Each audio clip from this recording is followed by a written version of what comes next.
할렐루야라는 말을 아시죠? 할렐루야라는 말의 뜻이 뭐죠? 영화 제목도 할렐루야라는 영화 있어요. 교회 다니면서 막 사기치는 뭐 그런 이상한 영화였는데 제목이 할렐루야였어요. 할렐루야의 뜻은 하나님을 찬양하라라는 뜻입니다. 하나님을 찬양하라. 이게 명령문이에요, 명령문. 여러분, 그래서 할렐루야를 하면은 아멘을 하시는 게 맞습니다. 왜냐하면 말 뜻이 그래요. 할렐루야 하면 여호와를 찬양하라, 그런 뜻이니까요. 아멘 하면 네, 그렇게 하겠습니다, 그런 뜻이거든요. 자, 우리 옆에 계신 분들하고 다시 한번 우리 이렇게 쌍으로 인사하셔야 되는데, 먼저 할렐루야를 하시면 다른 분이 아멘 하시는 거예요. 뜻을 아셔야 돼요. 옆에 계신 분들하고 한번 해보겠습니다. 시작. 할렐루야, 아멘. 바꿔서 또 좌우 계신 분들하고 많이 하세요. 할렐루야, 아멘. 할렐루야, 아멘.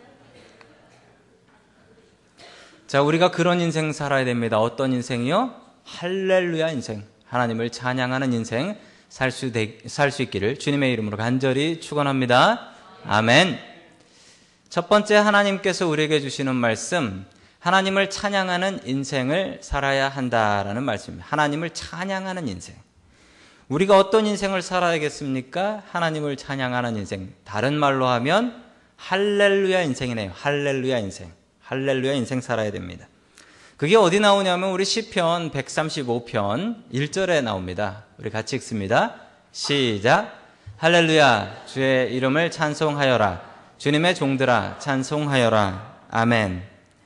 그 이스라엘 사람들이 말하는 습관 중에 이렇게 반복해서 말하는 습관이 있습니다. 뭐 한국말에도 그런 말이 좀 있어요. 한국말에도 예를 들자면 그 처갓집, 이게 반복되는 말인 줄 아시죠? 처가의 가가 집가자인데 뒤에 집은 또 뭐예요? 그리고 뭐 역전이 앞전자인데 또 앞은 뭡니까? 뭐 이런 식으로 반복되는 말들이 있는데, 이제 그 반복하는 말들은 주로 강조할 때 사용합니다. 똑같은 말 이렇게 자꾸 반복하는 경우는 뭡니까? 중요하니까. 또 똑같은 말을 그냥 반복하면은 그러니까 비슷한 말로 반복하죠. 비슷한 말로 알려주기 위해서. 또 세 번째는 똑같은 말 반복하는 이유가 모르는 말 설명하려고. 그게 참 좋은 겁니다. 모르는 말 설명하려고. 제가 설교할 때도 여기 1.5세나 2세 분들도 앉아 계시기 때문에 제가 어려운 말로 공자왈, 맹자왈 그러면 못 알아듣는 분 꽤 많이 계실 겁니다. 그래서 저는 될 수 있으면 그렇게 안 하고, 될 수 있으면 어려운 한자어 안 쓰려고 그러고 부득이 쓰게 되면은 그 다음에는 설명을 붙입니다. 설명을 붙여서 알아듣기 쉽게 그렇게 하려고 애를 씁니다. 그래서 저희 교회에서는 예배 때도 세번역 성경을 사용하는 이유가 우리 1.5세나 2세 분들, 한국말이 좀 어려우신 분들한테 그나마 조금이라도 도움이 되기 위해서 사용을 하고 있습니다. 이스라엘 사람들도 비슷한 말을 반복합니다. 오늘 화면에 보시면 비슷한 말 두 개가 반복됩니다. 뭐죠? 할렐루야, 요거랑 요게 무슨 뜻이라고요? 주님의 이름을 찬송하여라, 이거예요.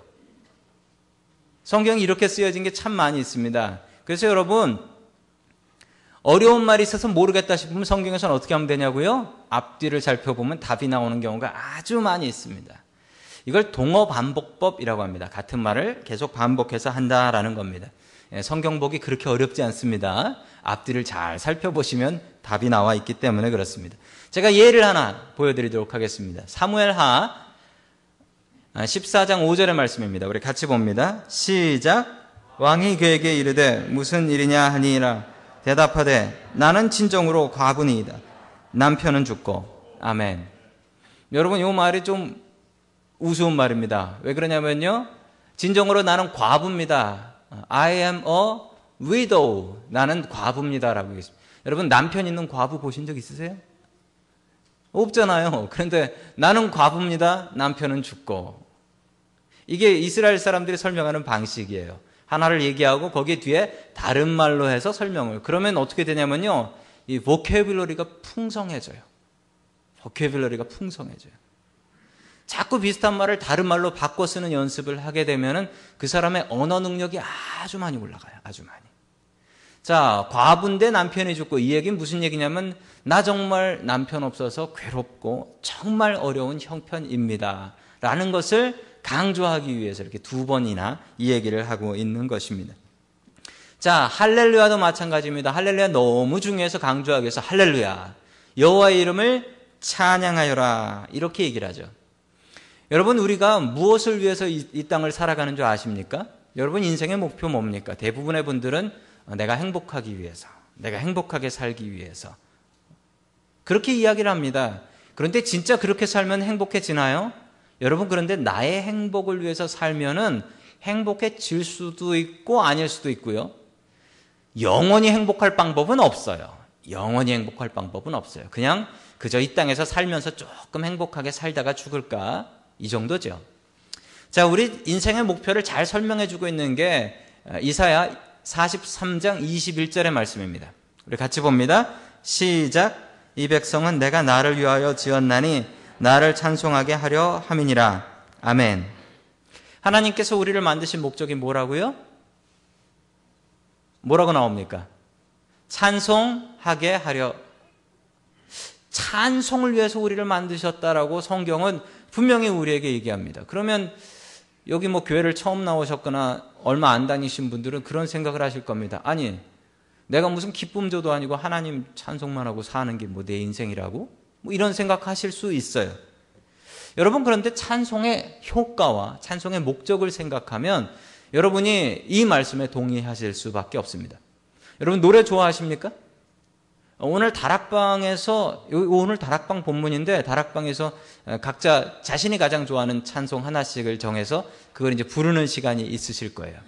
즐거운 시간이 되실 겁니다. 노래 좋아하시는 분들이 계세요. 저희 교인들도 그 집에 가보면은 한때 막 휩쓸고 갔던 게 있어요. 그 노래방 기계 있는 분들 참 많이 있으세요. 그 노래를 이제 뭐 세상 가요를 부르는 거죠. 세상 노래를 부르는데 그 노래를 보면 뭐 가사가 깊이 있는 가사가 있어가지고 아유 진짜 이거 갖고 묵상해도 되겠다 이런 가사도 있는데 대부분의 가사들은 별 내용들이 없어요. 아시죠? 보통 그 유행가들의 가사의 가장 대표적인 내용들이 뭔지 아십니까? 무엇인지? 사랑이에요. 사랑 타령. 옛날에 사랑 내 사랑아 그 사랑 타령했던 게 지금도 그거고요. 그거를 이제 미국 사람들이 영어로 사랑 뭐 그러면서 부르는 거고요. 내용은 그렇게 많지 않습니다. 그런데 그거 부르면 어떻죠? 기분이 좋습니다. 기분이 좋아져요. 여러분 이따 다락방에서도 부르실 거예요. 그러면 다들 이렇게 종이를 한 장씩 가지고 계시다가 부르면 이제 점수를 적어서 이렇게 들어주세요. 그러면 바로 그 라이브로 더 보이스 되는 겁니다, 오늘. 자, 세상 노래도 부르면 그냥 기분이 좋아져요. 기분이 좋아요. 기분 나쁠 때 그냥 노래 한번 부르고 나면 속이 그냥 후련해져요. 그래서 어떤 분들은 화풀이 하러 가라오케 노래방 가가지고 노래 부르는 분도 있어요. 그 아무것도 아닌데, 그 아무것도 아닌 노래를 불러도 내 마음이 기분이 좋아진다라는 걸 느껴요. 찬송은 어떨까요? 여러분, 찬송을 부르면 우리의 마음에 변화가 생깁니다. 여러분, 분노 중에 괴로움 중에 있을 때 찬송 한번 불러보세요. 어떻게 되는지. 갑자기 마음의 평안함이 느껴지고요. 갑자기 마음에 든든함이 있어요. 우리 예배 드릴 때 처음에 우리 찬양팀이 나와서 열심히 찬양하잖아요. 그때 박수치고 찬양 드리면 어떻게 되는 줄 아세요? 내 마음이 어떤 마음으로 이 자리에 나왔든지 예배 드릴 수 있는 마음으로 바뀌어요. 그게 찬양의 효과예요. 여러분, 그 찬양은 내 마음을 채웁니다. 그리고 내 마음만 채우나요? 하나님께서 기뻐하세요. 그리고 찬양하는 자를 하나님께서 복 주십니다. 여러분, 그러니까 세상 노래 부르고 기분이 많이 좋아졌네 이거랑은 비교가 안 되는 거예요. 찬양하는 것은.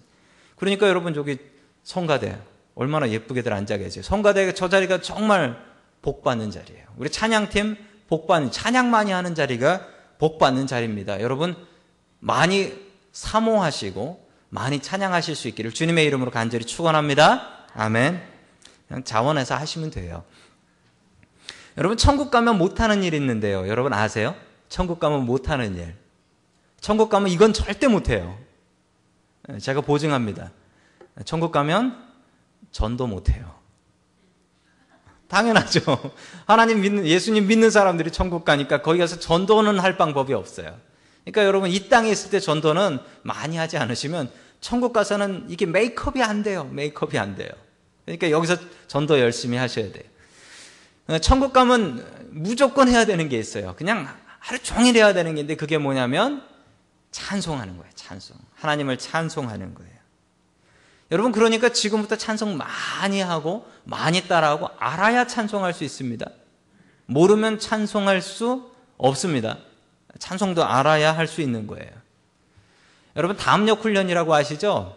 한국에서는 그 담력 훈련이라고 여름 수련회라고 이제 캠프 같은 걸 가면은요, 선생님이 아니면 전도사님이 애들을 데리고 밤에 이렇게 프레시라이트 켜고서 근처에 또 무덤 같은 거 있으면 거기 가요. 예. 그러면서 야, 하나님께서 지켜주지, 진짜 무섭고 무덤 같은 데 가면 뭐 하라고 그러냐면요, 너희들이 찬송을 해라. 그러면 너희들한테 그 두려움이 사라질 것이다. 그래서 어떤 선생님이 애들을 데리고 또 자기도 덜덜덜 떨면서 이제 무덤에 갔어요. 무덤에 가가지고 야, 너희들 무서우냐? 무서우면 찬양을 하나 준비해서 해라 라고 해서 찬양을 하라고 그러니까 애들도 그냥 덜덜덜 떨면서, 교회 처음 나온 애도 있어가지고 찬양을 모르는 거예요. 그러다가 야, 아무거나 하나 해라 그랬더니 이 아이가 무슨 찬양을 했을까요? 자기가 첫째 와서 들었던 무덤을 바라보며 손을 내밀면서 당신은 사랑받기 위해 태어난 사람, 이렇게 불렀대요. 여러분, 찬양도 알아야 할 수 있습니다. 알아야 할 수 있어요. 우리가 천국 가면 찬송해야 된다는데 괜히 옆에 사람 보면서 이거 어떻게 부르는 거냐고 이러실 수는 없잖아요. 이러실 수 없잖아요. 지금부터 많이 하셔야 돼요. 그 사람이 듣는 노래를 보면 그 사람의 요즘 관심을 알 수 있어요. 그 사람이 듣는 노래를 보면 그 사람 관심을 알아요. 여러분, 오늘 교회 오시면서 뭐 들으면서 오셨습니까? 무엇 들으면서 오셨어요? 찬양 들으면서 오셨어요? 여러분, 내 차에 찬양이 얼마나 있는지 한번 생각해 보세요. 여러분, 젊은 분들은 자기 아이폰, 아이팟, 여기에 찬양 얼마나 들어있습니까? 여러분의 컴퓨터에 찬양 얼마나 들어있어요? 여러분 생각해 보세요. 여러분이 듣는 게 여러분의 관심이고 여러분을 지배합니다. 그러니까 우리가 찬양에 더 많이 노출돼야 되고 찬양 더 많이 들으면서 와야 됩니다. 한국 사람들한테 특별한 병이 있는데 이 병입니다. 이제 화병이라고 하는데, 한국말로 이게 병 이름이 화병이고 미국 말로도 이게 등록이 돼 있어요. 이게 이렇게 HWABYE, 화병, 이렇게 등록돼 있어요. 한번 찾아보세요. 이게 이렇게 돼 있어요. 화병은 한국 사람들이 주로 겪는 병인데 아주 앵거가 올라오고 막 마음속에서 불이 올라오는 그런 병이라는 거예요. 얼마나 이 병이 무서운 병인지 여러분, 한국 분들이 많이 걸리는 게 이게 뭐 가정생활을 하면서 가정에서 쌓이는 스트레스, 그거 풀지도 못하고 계속 쌓이다 보면 언젠가 터지는데 이게 터지면 무서워진다라는 거예요. 증상이 얼마나 무서운 증상이냐면 중풍하고 비슷하대요. 그래서 어떤 분은 손발이 마비돼서 움직일 수가 없어가지고 중풍 걸렸구나. 그래서 병원 가보니까 당신 화병이요, 이러는 경우가 많이 있대요. 얼마나 사람한테 이렇게 쌓이는 스트레스가 무서운 건지 모릅니다. 그런데 그 의사분이 TV에서 저도 봤는데, 그러면서 의사분이 얘기한 그 처방이 있는데 뭐냐면, 정말 화가 쌓이게 되면 이걸 풀어야 되는데 가장 쉽게 푸는 방법이 있답니다. 뭐냐면 자신의 호흡으로 풀 수 있대요. 호흡으로 푸는데 그 의사분이 설명하시는 것은 사람이 들이마시는 호흡은 사람을 긴장하게 하고, 사람이 이게 내쉬는 호흡은 사람을 릴렉스 시킨다는 거예요. 그래서 정말 그런 답답한 일을 당하고 정말 괴로울 때는 짧게 호흡을 들이쉬고 그리고 길게 호흡을 하고 내쉬라는 거예요. 몇 번 이렇게 되면은 자기 마음이 약간은 진정되는 것을 느낄 수 있다는 겁니다. 여러분 한번 해보세요. 여러분, 그런데 정말 중요한 것은 이런다고 문제 해결되나요? 문제는 해결이 안 됩니다. 그냥 나한테 쌓인 화를 약간 풀 수 있다는 거죠. 그런데 여러분, 우리 마음속에 들어온 화나 분은 분명히 이건 나가야 돼요. 이게 내 안에 있으면 이게 나를 분명히 죽게 하거든요. 그런데 우리 크리스찬들은 가장 좋은 푸는 방법이 있습니다. 그건 뭐냐면 기도하고 찬송입니다. 내 화와 분과 스트레스, 나의 괴로움을 무엇으로 풀어야 되느냐? 그것은 기도하고 찬송으로 풀어야 돼요. 그러면 그건 제대로 풀려요. 내 마음이 평안을 얻고요, 하나님께서 들으시고 하나님께서 그때부터 해결하시기 시작해요. 여러분, 그러니까 우리 크리스찬들은 우리의 괴로움을 무엇으로 풀어야 된다? 기도하고 찬송으로 풀어야 됩니다. 여러분, 찬송의 귀한 목적과 효과가 바로 내 문제 해결이에요. 내 마음의 평안과 내 문제 해결을 위해서도 분명히 찬송하며 살아야 된다는 것입니다. 여러분, 목사라는 직업이 어떠십니까? 목사라는 직업이 어떠세요? 여러분 보시기에 제 직업이 어떻습니까? 되게 한가한 것 같습니까? 아니면 되게 괴로운 것 같습니까? 여러분, 그런데 이 목사라는 직업이 스트레스가 많은 직업이에요. 뭐든지 이게 사람들하고 많이 만나는 직업은 스트레스가 많은 직업인 것은 분명합니다. 그런데 묘한 것은요, 스트레스가 이 많은 직업인데도 우리 교인들이 보면 재밌어요. 교인분들이 우리 목사님 그러시면서요, 딸내미가 제가 전도사님하고 사귀어요라고 하면 내 눈에 흙이 들어가기 전에 안 된다. 이러는 분들 많아요. 아들이 제가 목사가 되려고요라고 하면 그건 안 된다. 그 바로 전날까지도 우리 귀한 목사님 그러죠. 이해를 못 하겠다니까요. 제가 딱 한 분 반대 안 하신 분을 만났습니다. 바로 제 장인어른 장모님 반대 안 하시더라고요. 너무 감사했어요. 스트레스가 참 많은 직업이고 어려운 직업이라는 것이죠. 이게 영적인 직업이기 때문에 더욱더 많은 어려움이 있습니다. 그런데요, 묘한 사실 하나는 여러분, 미국에 있는 뭐 한국도 그런데 전 문화권에 있는 그 목사님들, 이분들의 평균 수명을 조사했는데 어떤 그룹보다도 높대요. 장수하고 싶으세요? 우리 이규영 목사님 보세요. 이규영 목사님 이제 90. 장수하시는 거예요. 목사님들이 장수하시는 분들이 참 많이 있어요. 근데 제가 그게 딜레마예요. 스트레스가 많은 직업이라고 하는데 장수하시는 건 뭔가? 이게 스트레스 많으면 오래 못 살아야 정상인데 스트레스가 많은데도 불구하고 오래 사는 이유가 뭔가? 생각해 보니까 사회학자들은 그렇게 설명하더라고요. 목사님들은 규칙적으로 생활한다. 목사님들은 술, 담배를 안 한다. 그런 이유 때문에 마음이 편하다. 그런 이유 때문에 오래 산다라고 하는데 저는 그렇게 생각 안 해요. 목사님들이 오래 사는 이유는 찬송 많이 해서 그런 것 같습니다. 기도 많이 하고 찬송 많이 하고. 스트레스 많아요. 제가 제 기도만 할까요? 여러분, 저는 여러분들 기도 제목 다 갖고 여러분들 놓고 기도해요. 근데 여러분, 제가 여러분들 기도 제목 놓고 기도하면요, 여러분 제 마음이 아파요. 그런데도 저 장수할 거예요. 장수하려고 하는 이유는 여러분, 제가 기도하고 찬송하기 때문이에요. 저한테 있는 것들을 털어내기 때문에, 풀기 때문에. 무엇으로? 술로 풀면 몸만 상해요. 담배로 풀면 몸만 상해요. 여러분, 뭐로 풀면 몸이 안 상하냐고요? 기도하고 찬송입니다. 기도하고 찬송으로 푸니까 오래 살 수 있는 거예요. 제가 곰곰이 생각해 봤어요. 제가 찬양을 많이 하나? 꽤 합니다. 그리고 더 감사한 것은 여러분, 제가 오늘 예배를 드리면서 누가 제일 크게 찬양했을까요? 누가 제일 안 쉬고 찬양했을까요? 저예요. 어쩔 수 없어요. 제가 마이크 잡고 있으니까 저는 쉬지도 못해요. 그리고 제가 제일 크게 찬양을 해야 돼요. 여러분, 그게 누구한테 복일까요? 저한테 복이에요. 저한테 복이에요. 제가 예배드리면서 참 괴로운 마음으로 예배드릴 때도 있고, 또 예배드리면서 정말 오늘 설교 못하겠다, 몸이 너무 괴롭다, 이런 몸으로 와서 예배드릴 때도 있어요. 근데 참 놀라운 것은요, 제가 그렇게 예배드리고 나면 제 몸이 고쳐지고 제 마음이 고쳐져요. 저는 그런 경험이 너무 많아서 셀 수도 없어요. 정말 몸이 아파서 오늘 내가 설교 못하겠다 이랬는데 찬양하고 기도하고 말씀 전하면 내려올 때는 정말 아무것도 없었던 사람처럼 건강하게 내려올 때가 너무 많이 있습니다. 여러분, 그게 예배의 은혜예요. 기도의 은혜예요. 찬송의 은혜예요. 이 은혜 많이 누릴 수 있기를 주님의 이름으로 간절히 축원합니다. 아멘. 여러분, 우리가 기도할 때도 찬양으로 시작해야 되는 거 알고 계세요? 기도도 찬양으로 시작해야 돼요. 여러분, 화면 보시면 Teach me to pray라는 포스터인데 아주 유명한 포스터예요. 기도하는 방법을 가르쳐 주는데 처음에 기도는 하나님을 찬양하는 것, praise God, 하나님을 찬양하는 거라고 시작하고요. 두 번째는 confess your sin, 우리의 죄를 고백하는 것이고요. 그 다음 thank God, 하나님께 감사하는 거고요. 다음은 pray for others, 다른 사람을 위해서 기도하는 것. 그리고 마지막에 이제 내 기도, pray for yourself, 우리를 위해서 기도하는, 나 자신을 위해서 기도하는 거예요. 근데 첫 번째가 뭐예요? 하나님을 찬양하는 것. 하나님을 찬양하는 거로 시작해요.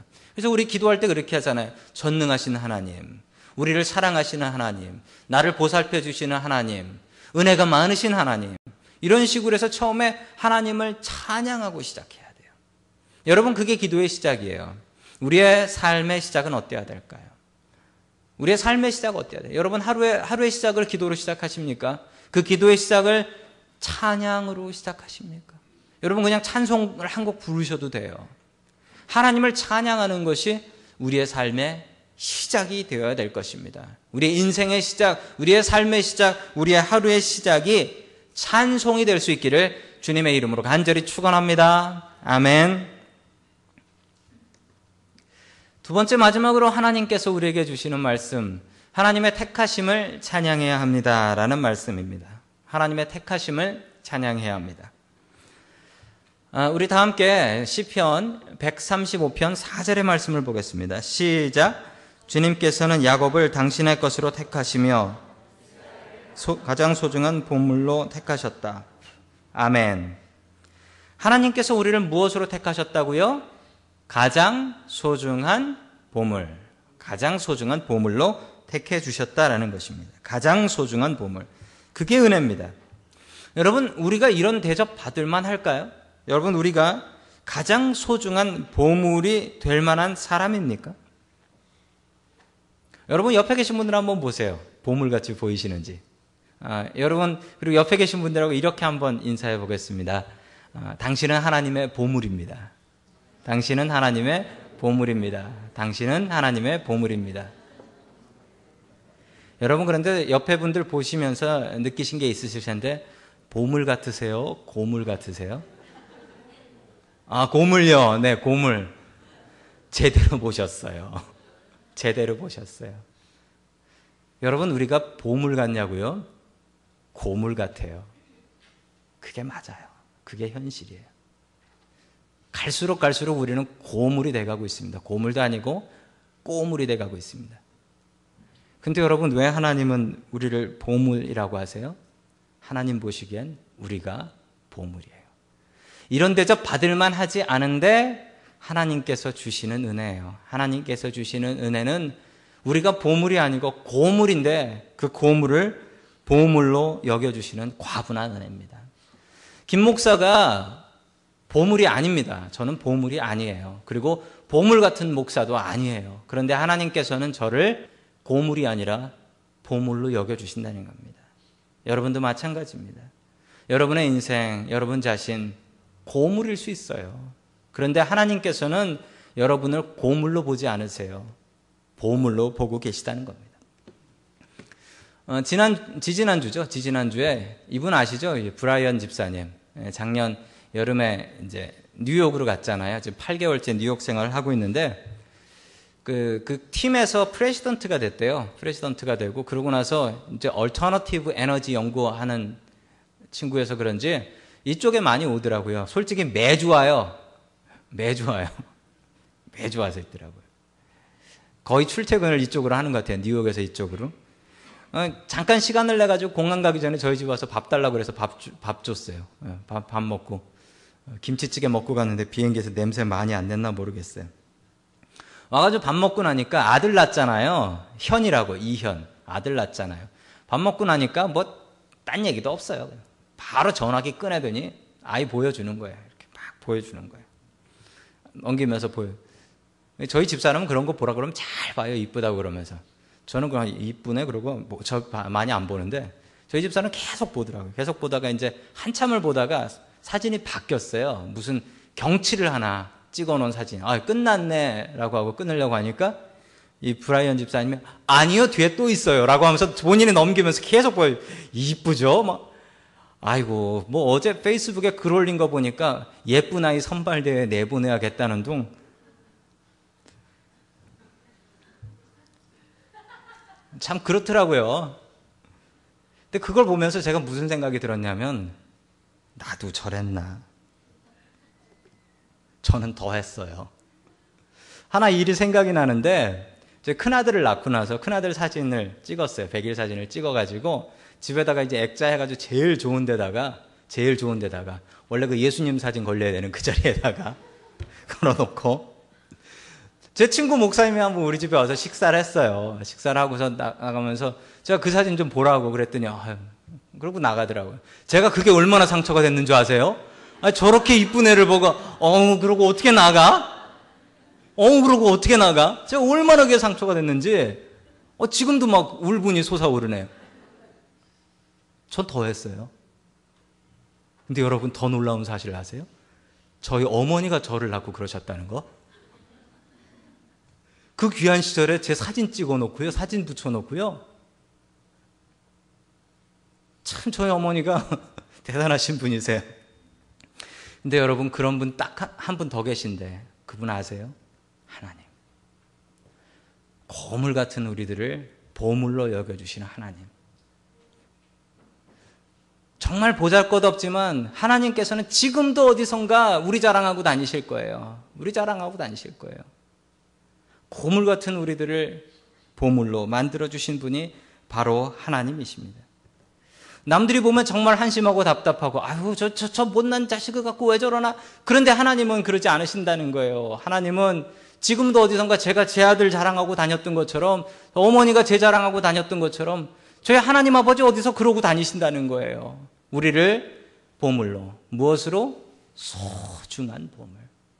God's treasured possession. 트레저, 보물이에요, 보물. 보물 같은 소유로 여겨주신다는 겁니다. 하나님께서 우리를 선택해서. 우리가 하나님을 선택한 게 아니고 하나님께서 우리를 선택해서. 여러분, 하나님의 선택에는 특징이 있습니다. 두 가지가 없어요. 하나님의 선택에는 첫 번째, 이유가 없어요. 이유가 없어요. 우리 왜 선택했냐고요? 이유가 없어요. 안 선택하신 분들은 왜 안 선택했냐고요? 이유가 없어요. 우리가 특별히 착해요? 아닌 것 같은데요. 착하려고 애쓰죠. 그건 맞는데 우리가 다른 사람들보다 특별히 착해요? 우리가 잘났어요? 그거 아니에요. 하나님께서 택해 주셨어요. 이유가 없어요. 이유를 하나 찾으려면 딱 하나 있을 것 같아요. 단 하나의 이유는 우리가 못났기 때문에. 이스라엘을 왜 택하셨을까요? 이스라엘이 제일 못났기 때문입니다. 이스라엘이 제일 못났기 때문에. 여러분, 지금도 그 시리아라는 나라 얘기 아시죠? 시리아에 독재자가 있어서 그 독재자 때문에 그 지역에서 벌써 얼마나 사람들이 많이 죽었는지 몰라요. 근데 그게 그 동네에서는 별로 뉴스도 안 돼요. 거긴 항상 그러니까요. 항상 싸우고, 항상 폭탄 터지고, 항상 총 들고 다니고. 제가 이스라엘 갔다 와서 느낀 건데 저는 거기 살려면 못 살겠어요. 아무리 성지라도 거기는 물도 나빠서 물도 있는 물 먹을 수도 없지. 날씨는 덥고 춥지. 그리고 여기저기서 폭탄 터지지. 근데 거기서 전쟁 난 게요, 여러분, 이게 새로운 것도 아니에요. 거기엔 전쟁이 없었던 때가 없어요. 그 좋지도 않은 땅에 사람들이 왜 그렇게 싸우고 사는지 이해할 수가 없어요. 하나님께서 왜 그곳에 사는 그 사람들을 택해 주셨을까요? 불쌍하니까, 안 됐으니까, 그리고 선택해 주면 제일 고마워할 것 같으니까. 차라리 이유라면 그게 이유예요. 못났기 때문에. 사도 바울은 그렇게 얘기합니다. 나한테 자랑할 것은 나의 못난 것, 부족한 것뿐이다. 왜 그럴까요? 내가 못났으니까 하나님께서 뽑아주셨지. 내가 잘났어 봐라, 하나님께서 뽑아놔 주셨겠냐. 그러니까 나한테 자랑할 건 못난 것뿐이다. 내가 못났으니까 뽑아주셨지. 여러분, 여러분들을 여기 왜 앉혀주셨냐고요? 저를 여기 왜 세워주셨냐고요? 이유가 없어요. 그런데 하나 찾으라면 딱 하나는 못났기 때문에. 못났기 때문에 하나님께서 우리를 이렇게 세워주셨습니다. 하나님의 그 놀라운 원리를 바울은 이렇게 얘기합니다. 우리 고린도전서 1장 28절 말씀 같이 봅니다. 시작. 하나님께서 세상에서 비천한 것들과 멸시받는 것들을 택하셨, 곧 잘났다고 하는 것들을 없애버리시고 아무것도 아닌 것들을 택하셨습니다. 아멘. 아무 이유가 없어요. 근데 이유를 찾자면 딱 하나, 못난 사람 택하면 고마워할 것 같아서. 잘난 사람 뽑으면 자기 잘난 줄 아니까. 여러분, 그런데 못난 사람 뽑았는데 잘난 척하면 어떻게 되죠? 아이고, 내가 좀 잘나가지고. 여러분, 그건 안 돼요. 그건 안 돼요. 근데 우리가 그런 일을 해요. 내가 좀 잘났으니까 하나님께서 사람 봐서 뽑으셨지. 이스라엘 백성들이 그런 얘기를 해요. 우리가 잘났으니까 하나님께서 택해 주셨지. chosen people, 택해 주셨지. 그러면 큰일 나요. 우리가 하나님의 백성으로 자부심은, 프라이드는 갖고 살아야 돼요. 그런데 이게 자만심 돼서 다른 사람들 앞에 쇼오프하고 너희들은 안 뽑아주셨지? 이렇게 얘기하면 안 된다라는 것입니다. 하나님의 선택에는 이유가 없습니다. 단 하나 이유라면 우리가 못났기 때문에. 두 번째 하나님의 선택은 후회가 없습니다. 하나님의 선택은 후회가 없어요. 여러분 후회 없이 살아보신 적 있으세요? 여러분 어떻게 사람이 후회 없이 살아요? 그럴 방법은 없어요. 로마서 11장 29절 말씀 우리 같이 봅니다. 시작. 하나님의 은사와 부르심에는 후회하심이 없느니라. 아멘. 하나님의 부르심에는 후회하심이 없느니라. 여러분 물건 살 때 어떻게 사십니까? 저는 좀 살 때 꼼꼼하게 뒤져보고 사요. 쓰는 사람한테 물어보든지 아니면 인터넷에 뒤져보든지. 그래서 리뷰라는 게 있죠. 리뷰라는 걸 보고 사요. 왜 그러냐면 안 그러고 사면 분명히 후회한단 말이에요. 쓰다 보니까 이게 이러네. 쓰다 보니까 이게 이러네. 이런 게 생겨요. 이 후회 안 하려면 미리 알아봐야죠. 쓰던 사람들한테. 그러고 사면 만족하나요? 100% 만족은 없던데요. 100%, 100% satisfaction은 없더라고요. 여러분 살면서 어떠세요? 살면서 여러분들이 사신 물건이나 그런 거에 100% 만족하시고 사세요? 여러분 한번 차를 놓고 보자면 페라리, 벤츠 이렇게 제일 좋은 차 한번 사서 타보세요. 100% 만족하시나? 아니요. 그거 타면서 뭔가 또 불편한 게 생길 거예요. 왜 그럴까요? 그 물건보다 우리 욕심이 커서 그래요. 물건보다 욕심이 작으면 이거 좋네 이래요. 그런데 물건보다 욕심이 크면 아무리 좋은 것 같다 하더라도 욕심이 더 커지면은 거기서 이거 뭐 이래 이거 못 쓰겠네 이런 마음이 생긴다라는 거예요.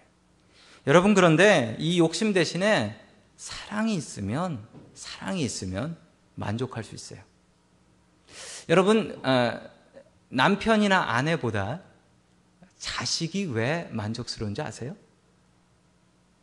자식은 맨날 돈 타가는데 남편은 돈 벌어오는데 돈 벌어오는 남편은 만족스럽지 않고 돈 타가는 그놈들이 더 만족스러워.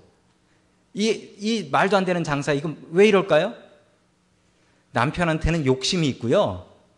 자식한테는 사랑이 있어서 그래요. 근데 자식한테도 사랑 대신 욕심이 커버리면요 만족스럽지 않아요. 그놈은 자식 꼴도 보고 싶다 이렇게 돼버려요. 여러분 문제는 우리가 사랑을 갖는 게 중요한 거예요. 사랑을 가지면 별이 게 다 만족스럽고요. 욕심을 갖기 시작하면 아무리 좋은 것도 만족함이 없어요. 제가 미국 처음 와가지고 우리 가족들 먹여 살리기 위해서 세탁소 일을 좀 했었습니다. 세탁소 앞에서 이제 캐시어 보고 받는 그런 일 했죠. 세탁물 받고 접수하고 이런 일들을 했었는데 어떤 할아버지 한 분이 다 떨어진 셔츠 하나를 가져오셨어요. 백인 할아버지셨는데 다 떨어진 셔츠를 가져와가지고 그분의 요구가 뭐였냐면 이걸 입을 수 있게 만들어주세요라는 거였는데 상상해 보세요. 셔츠 여기 다 떨어졌고요. 카라 다 떨어져서 구멍 났어요. 이걸 가져와가지고 솔직히 이거는 길에 갖다 버려도 홈리스도 안 주워갈 셔츠예요. 그걸 갖고 와가지고 이걸 입을 수 있게 고쳐달라. 그러면서 소매는 다른 옷에서 떼가지고 비슷한 색깔로 해서 붙여주시고 카라도 다른 걸 해가지고 붙이고. 여러분 세탁소 하시는 분들은 아실 거예요. 이게 견적이 얼마 나오는 작업인지. 이게 알트레이션이 이게 상당히 비싸거든요. 그것도 다른 옷에서 멀쩡한 옷에서 떼가지고 해달라는 거예요. 그래서 제가 그 할아버지한테 말씀드렸어요. 할아버지 그냥 새로 사시는 게 훨씬 쌉니다. 이거 비싸서 이렇게 하시면 안 됩니다. 그리고 이렇게 해도 만족스러우실지 모르겠다고. 그랬더니 그 할아버지가 저한테 이렇게 얘기하셨어요. 돈은 얼마든지 들어가도 되니까 꼭 고쳐주세요. 이러더라고요. 그래서 제가 다시 물어봤어요. 할아버지 무슨 사연이 있는 무슨 이유가 있는 그런 옷인가요? 그랬더니 그 할아버지가 이렇게 말씀하셨어요. 얼마 전에 죽은 내 아내가 제일 좋아했던 셔츠예요. 내가 이 셔츠 입고 내 아내 만났고 내가 이 셔츠 입고 내 아내랑 연애했어요. 딴 건 다 버렸는데 이건 못 버리겠어요. 저는 고개를 떨구고 그냥 접수증 해서 접수해 드렸어요. 여러분, 그런데 그 찢어진 셔츠가 뭔 줄 아세요? 우리예요. 나예요. 그 할아버지가 누군지 아세요? 하나님이세요. 길에 갖다 던져버려도 가져갈 것 같지 않은 찢어진 셔츠 같은 우리들. 하나님께서 욕심이 아니라 사랑을 품어주셨어요.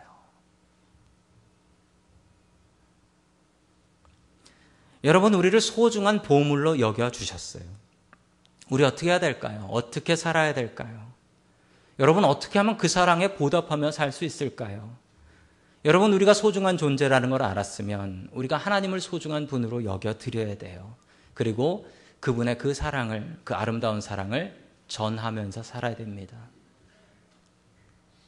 우리는 소중한 존재입니다. 소중한 존재로 만들어주신 하나님을 찬양하며 살아갈 수 있기를 주님의 이름으로 간절히 축원합니다. 아멘.